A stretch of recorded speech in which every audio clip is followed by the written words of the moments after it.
Assalamualaikum warahmatullahi wabarakatuh. Sahabat beriman, kisah Nabi Musa alaihissalam yang ingin melihat Allah subhanahu wa ta'ala. Dan inilah yang terjadi. Sebagai manusia pasti mempunyai rasa penasaran tentang bagaimana wujud dari sang penciptanya. Bahkan itu juga dialami oleh Nabi Musa alaihissalam yang ingin melihat langsung Allah subhanahu wa ta'ala. Nabi Musa alaihissalam terlahir dari pasangan Imron dan Yukaban. Pada saat beliau lahir dalam gua agar tidak ditemukan oleh prajurit kerajaan Fir'aun yang ingin membawanya pergi. Perjalanan dakwah Nabi Musa alaihissalam diiringi berbagai macam ujian. Bahkan beliau melawan Raja Fir'aun yang terkenal sebagai penguasa kejam dan ditakuti oleh semua orang. Ternyata selain kisah perlawanannya melawan Raja Fir'aun, ada kisah lain yang menceritakan bahwa Nabi Musa alaihissalam ingin melihat Allah subhanahu wa ta'ala secara langsung. Pada suatu hari Nabi Musa alaihissalam telah memenuhi panggilan dari Allah subhanahu wa ta'ala. Beliau naik ke Gunung Sinai setelah menyempurnakan 40 amal yang diisi dengan puasa dan beribadah sendirian di atas gunung tersebut. Allah subhanahu wa ta'ala menurunkan firman dan menurunkan Taurat kepada Nabi Musa alaihissalam. Kemudian beliau sangat rindu untuk melihat wajah sang kekasih, yaitu wajah Rabb-Nya. Lalu Nabi Musa alaihissalam berkata kepada Allah subhanahu wa ta'ala, "Ya Rabb, perlihatkanlah dirimu kepadaku, agar aku dapat memandang engkau." Kemudian Allah subhanahu wa ta'ala membalas perkataan Nabi Musa alaihissalam tersebut, "Engkau sama sekali tidak akan mampu melihatku, tetapi arahkanlah pandangan engkau ke gunung itu. Maka jika ia tetap pada tempatnya, niscaya engkau akan melihatku."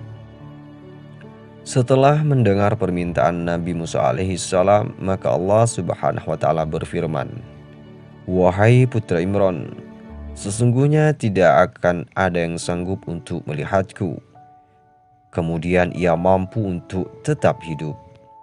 Lalu Nabi Musa alaihissalam berkata, "Ya Rabbi, tidak ada sesuatu pun yang menyetujuimu. Sesungguhnya melihatmu dan kemudian mati itu lebih aku suka daripada aku terus hidup tanpa melihatmu.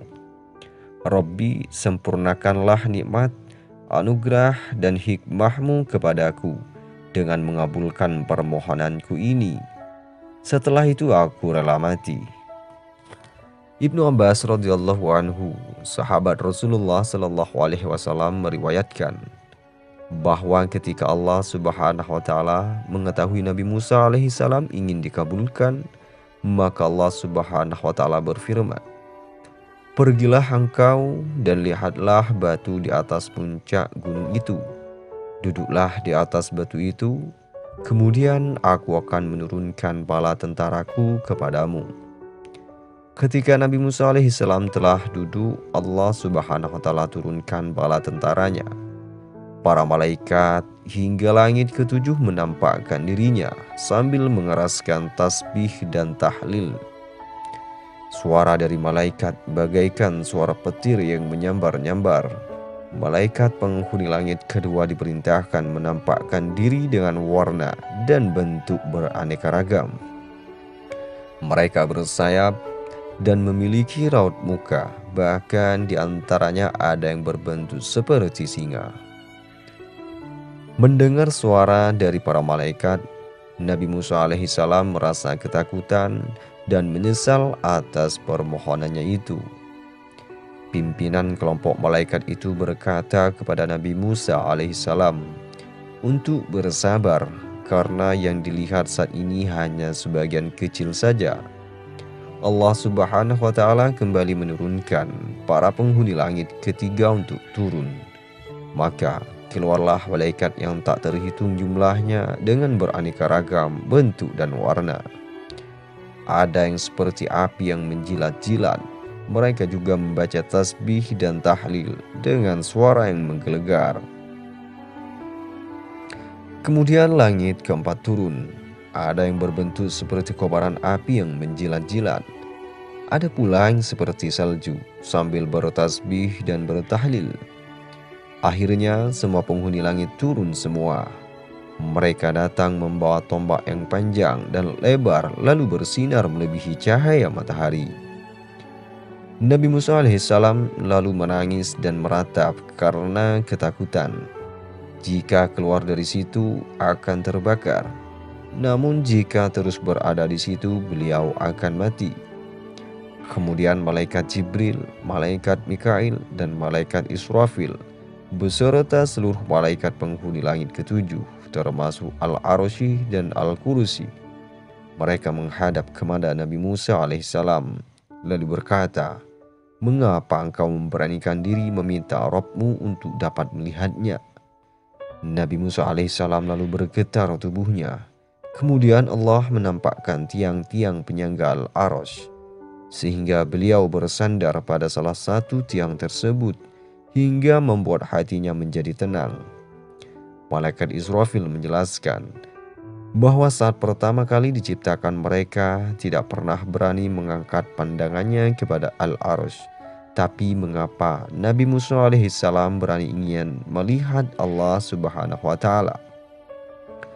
Nabi Musa alaihissalam menjawab bahwa hanya ingin melihat Rabb-nya karena rindu kepadanya.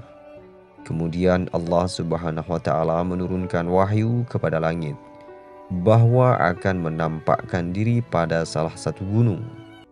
Lalu bumi, gunung, matahari, bulan, surga, neraka, para malaikat dan samudera bersungkur sujud. Ketika Allah menampakkan dirinya pada gunung tersebut, maka gunung tersebut hancur lebur dan Nabi Musa alaihissalam jatuh pingsan. Lalu batu tersebut berubah menjadi kubah untuk menutupi kepala beliau dari sinaran cahaya Allah Subhanahu wa Ta'ala. Lalu Allah Subhanahu wa Ta'ala memerintahkan malaikat Jibril untuk membalikan batu yang menimpa tubuhnya. Wajah Nabi Musa alaihissalam memancarkan cahaya kemuliaan. Rambutnya memutih karena cahaya. Maka setelah Musa tersadar, kembali dia berkata, "Maha suci Engkau, aku sungguh bertaubat kepadamu dan aku adalah orang yang pertama kali beriman." Quran Surah Al-A'raf. Baik sahabat beriman yang dirahmati Allah Subhanahu wa Ta'ala, itulah kisah Nabi Musa alaihissalam yang ingin melihat Allah Subhanahu wa Ta'ala. Semoga video ini bisa bermanfaat. Wallahu a'lam bishawab. Akhirul kalam. Wassalamualaikum warahmatullahi wabarakatuh.